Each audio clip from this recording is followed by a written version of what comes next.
ನಮಸ್ಕಾರ ಸ್ನೇಹಿತರೆ, ಇದೀಗ ತಾನೇ ಬಂದ ರಾಜ್ಯದ ಮಾಹಿತಿಗಳು. 2028ರಲ್ಲೂ ನನಗೆ ಅವಕಾಶ ನೀಡಿ ನಿಮ್ಮ ಋಣ ತೀರಿಸುತ್ತೇನೆ ಎಂದು ಡಿಕೆ ಶಿವಕುಮಾರ್ ಅವರ ಹೇಳಿಕೆ. ಸಿದ್ದರಾಮಯ್ಯರು ತಡವಾಗಿ ಕುರ್ಚಿ ಬಿಟ್ಟು ಕೊಟ್ಟರು ಎಂದು ಪವರ್ ಶೇರಿಂಗ್ ಬಗ್ಗೆ ಕನಕಪುರದಲ್ಲಿ ಗುಡುಗಿದಂತ ಡಿಕೆ ಶಿವಕುಮಾರ್ ಅವರು ಎಲ್ಲ ಮಾಹಿತಿಗಳನ್ನು ನೋಡೋಣ. ಮತ್ತೊಮ್ಮೆ ಖಾತೆ ಹಂಚಿಕೆ ವಿಚಾರ. ಕೃಷ್ಣ ಬೈರೇಗೌಡ ಅವರು ಶಾಕಿಂಗ್ ಹೇಳಿಕೆ ಕೊಟ್ಟಿದ್ದಾರೆ. ಬೆಂಗಳೂರು ನಗರಾಭಿವೃದ್ಧಿ ಖಾತೆನೇ ಬೇಡ, ಯಾರಿಗೆ ಬೇಕೋ ಅವ್ರು ಇಟ್ಕೊಳ್ಳಿ ಎಂದು ಕೃಷ್ಣ ಬೈರೇಗೌಡ ಅವರು ಅಸಮಾಧಾನ ವ್ಯಕ್ತಪಡಿಸಿದ್ದಾರೆ. ಮತ್ತೇನಾಯಿತು ಎಲ್ಲ ಸುದ್ದಿ ನೋಡೋಣ ಸ್ನೇಹಿತರೆ. ಮತ್ತೊಂದೆಡೆಯಲ್ಲಿ ಬಹುದಿನಗಳ ಬಳಿಕ ಚಿನ್ನದ ಬೆಲೆಯಲ್ಲಿ ಭಾರಿ ಕುಸಿತವಾಗ್ತಾ ಇದೆ. ಬಂಗಾರ ಪ್ರಿಯರಿಗೆ ಭರ್ಜರಿ ಗುಡ್ ನ್ಯೂಸ್. ಯಾವಾಗ ಚಿನ್ನ ಖರೀದಿ ಮಾಡಬೇಕು, ಮತ್ತೆ ಎಷ್ಟು ಕುಸಿತವಾಗಿದೆ ಎಲ್ಲ ಮಾಹಿತಿ ನೋಡೋಣ. ಮತ್ತೊಂದೆಡೆಯಲ್ಲಿ ಜಾಹೀರಾತು ವಿಷಯದಲ್ಲಿ ಶುರು ಆಗುತ್ತಾ ಸಿಎಂ ಮತ್ತು ಡಿಸಿಎಂ ಮಧ್ಯೆ ಮನಸ್ತಾಪ. ಪರಮೇಶ್ವರ್ ಅವರು ಮಾಧ್ಯಮಗಳ ಮುಂದೆ ಶಾಕಿಂಗ್ ಹೇಳಿಕೆ ಕೊಟ್ಟಿದ್ದಾರೆ. 3 ಬಾರಿ ಸಿಎಂ ಗಾದಿ ಕೈತಪ್ಪಿದ್ದಕ್ಕೆ ಕಣ್ಣೀರು ಕೂಡ ಹಾಕಿದ್ದಾರೆ.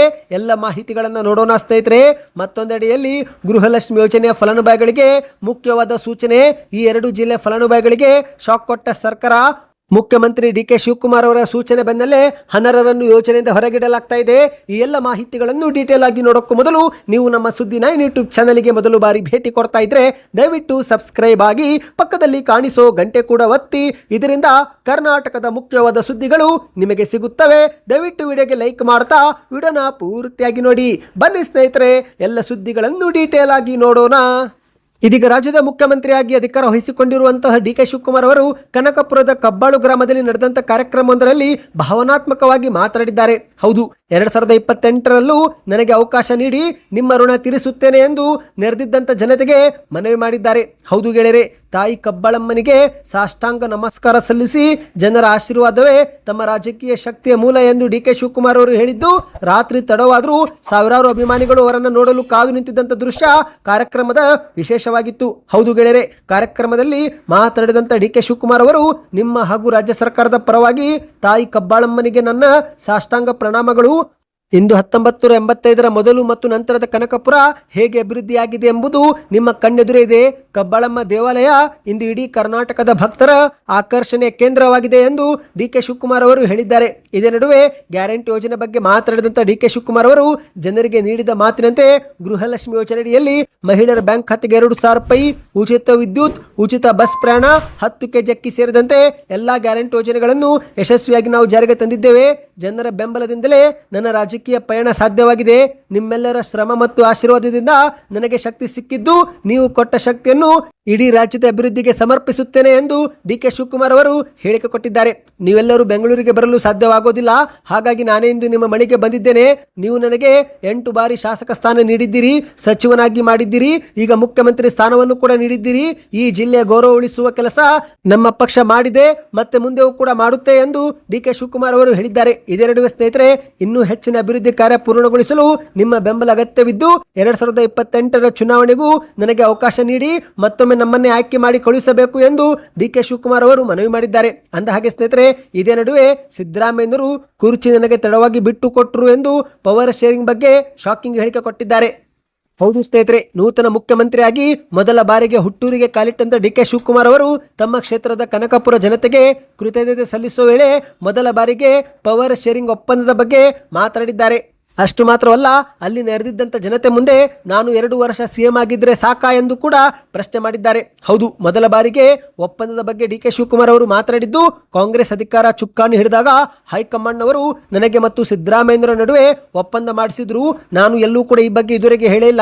ಆದರೆ ಸ್ವಲ್ಪ ತಡವಾಗಿ ಈಗ ಸಿದ್ದರಾಮಯ್ಯರು ನನಗೆ ಬಿಟ್ಟು ಕೊಟ್ಟಿದ್ದಾರೆ, ಆದರೂ ಕೂಡ ಪರವಾಗಿಲ್ಲ ಎಂದು ಡಿಕೆ ಶಿವಕುಮಾರ್ ಅವರು ಅಚ್ಚರಿ ಹೇಳಿಕೆ ಕೊಟ್ಟಿದ್ದಾರೆ. ನಾನು ಈಗ ಬರೀ ಕನಕಪುರಕ್ಕಲ್ಲ, ನಾನು ಈಗ ರಾಜ್ಯಕ್ಕೆ ನಾಯಕನಾಗಿದ್ದು ಮುಖ್ಯಮಂತ್ರಿಯಾಗಿ ಹಲವು ಕೆಲಸ ಮಾಡೋದು ಬಾಕಿ ಇದೆ. ಅಷ್ಟು ಮಾತ್ರವಲ್ಲ, ಮೇಕೆದಾಟು ಯೋಜನೆಗೂ ಏನು ಮಾಡಬೇಕೋ ಅದನ್ನು ನಾನೇ ಮಾಡ್ತೀನಿ ಎಂದು ಕೂಡ ಭರವಸೆ ಕೊಟ್ಟಿದ್ದಾರೆ. ಬನ್ನಿ ಸ್ನೇಹಿತರೆ, 2ನೇ ಮಾಹಿತಿಗೆ ಹೋಗೋಣ.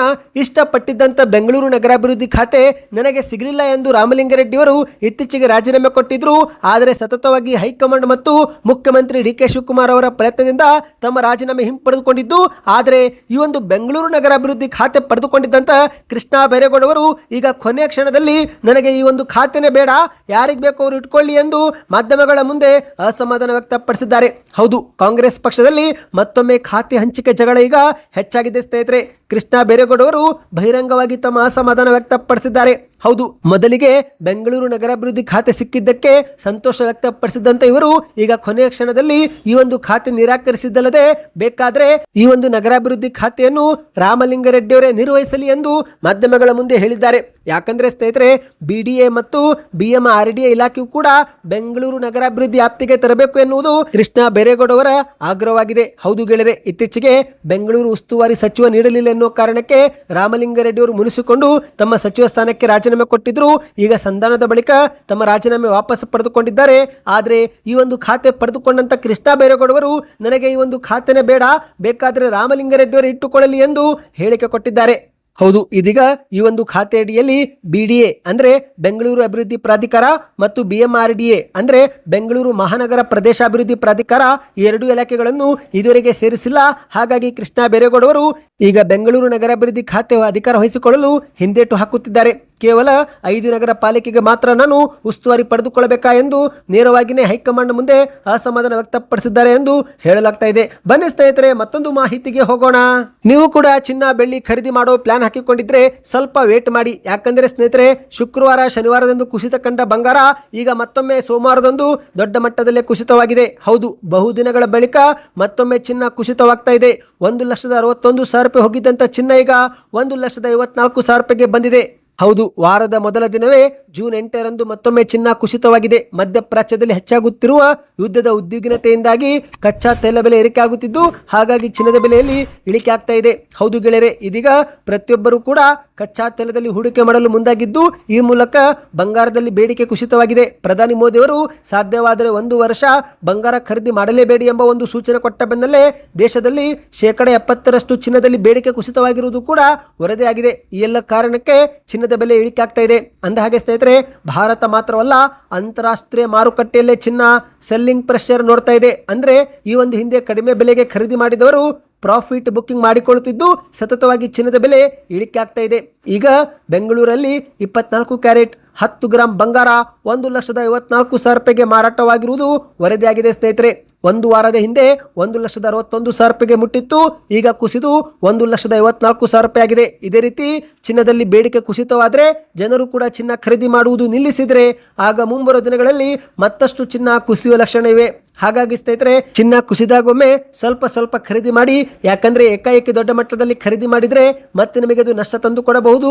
ಹಾಗಾಗಿ ಹಿಂದಿನ ದಿನಕ್ಕಿಂತ ಇವತ್ತು ಚಿನ್ನ ಕುಸಿದ್ರೆ ಆಗ ಖರೀದಿ ಮಾಡುವುದು ಉತ್ತಮ ಎಂದು ತಜ್ಞರು ಸಲಹೆ ಕೊಟ್ಟಿದ್ದಾರೆ. ಬನ್ನಿ ಮತ್ತೊಂದು ಮಾಹಿತಿಗೆ ಹೋಗೋಣ. ಇದೀಗ ರಾಜ್ಯದ ಮುಖ್ಯಮಂತ್ರಿ ಡಿಕೆ ಶಿವಕುಮಾರ್ ಮತ್ತು ರಾಜ್ಯದ ಉಪಮುಖ್ಯಮಂತ್ರಿ ಪರಮೇಶ್ವರ ನಡುವೆ ಮನಸ್ತಾಪ ಉಂಟಾಗುತ್ತಾ ಎನ್ನುವ ಪ್ರಶ್ನೆ ಉದ್ಭವವಾಗಿದೆ. ಹೌದು, ಯಾಕಂದ್ರೆ ಸ್ನೇಹಿತರೆ, ಈ ಒಂದು ಹಿಂದೆ ಸಿದ್ದರಾಮಯ್ಯರು ಮುಖ್ಯಮಂತ್ರಿ ಆಗಿದ್ದಾಗ ಡಿಕೆ ಶಿವಕುಮಾರ್ ಅವರು ಉಪಮುಖ್ಯಮಂತ್ರಿ ಆಗಿದ್ರು. ಆ ಸಮಯದಲ್ಲಿ ಸರ್ಕಾರಿನ ಜಾಹೀರಾತಿನಲ್ಲಿ ಇಬ್ಬರು ಕೂಡ ಒಟ್ಟಿಗೆ ಇರ್ತಿದ್ರು. ಅಂದ್ರೆ ಸಿದ್ದರಾಮಯ್ಯರು ಮತ್ತು ಡಿಕೆ ಶಿವಕುಮಾರ್ ಅವರ ಭಾವಚಿತ್ರ ಇಡಲಾಗುತ್ತಿತ್ತು. ಆದರೆ ಇದೀಗ ಮುಖ್ಯಮಂತ್ರಿ ಸ್ಥಾನ ವಹಿಸಿಕೊಂಡ ಬಳಿಕ ಕೇವಲ ಡಿಕೆ ಶಿವಕುಮಾರ್ ಅವರ ಮಾತ್ರ ಭಾವಚಿತ್ರ ಪ್ರಕಟಿಸಲಾಗಿದ್ದು, ಇದೇ ವಿಚಾರಕ್ಕೆ ಮನಸ್ತಾಪ ಉಂಟಾಗುವ ಲಕ್ಷಣವಿವೆ ಎಂದು ಹೇಳಲಾಗ್ತಾ ಇದೆ. ಹೌದು, ಸರ್ಕಾರದ ಹಿಂದುಳಿದ ವರ್ಗಗಳ ಕಲ್ಯಾಣ ಇಲಾಖೆಯಿಂದ ಜಾಹೀರಾತು ಪ್ರಕಟಣೆ ಮಾಡಲಾಗಿದ್ದು, ಅದರಲ್ಲಿ ಕೇವಲ ಮುಖ್ಯಮಂತ್ರಿ ಡಿಕೆ ಶಿವಕುಮಾರ್ ಅವರ ಮಾತ್ರ ಫೋಟೋ ಹಾಕಲಾಗಿದೆ. ಆದರೆ ಸ್ನೇಹಿತರೆ, ಕಳೆದ ವರ್ಷ ಇದೇ ಜಾಹೀರಾತಿನಲ್ಲಿ ಸಿದ್ದರಾಮಯ್ಯರ ಜೊತೆಗೆ ಡಿಸಿಎಂ ಆಗಿದ್ದಂತ ಡಿಕೆ ಶಿವಕುಮಾರ್ ಅವರ ಇಬ್ಬರು ಫೋಟೋಗಳು ಕೂಡ ಇದ್ದವು.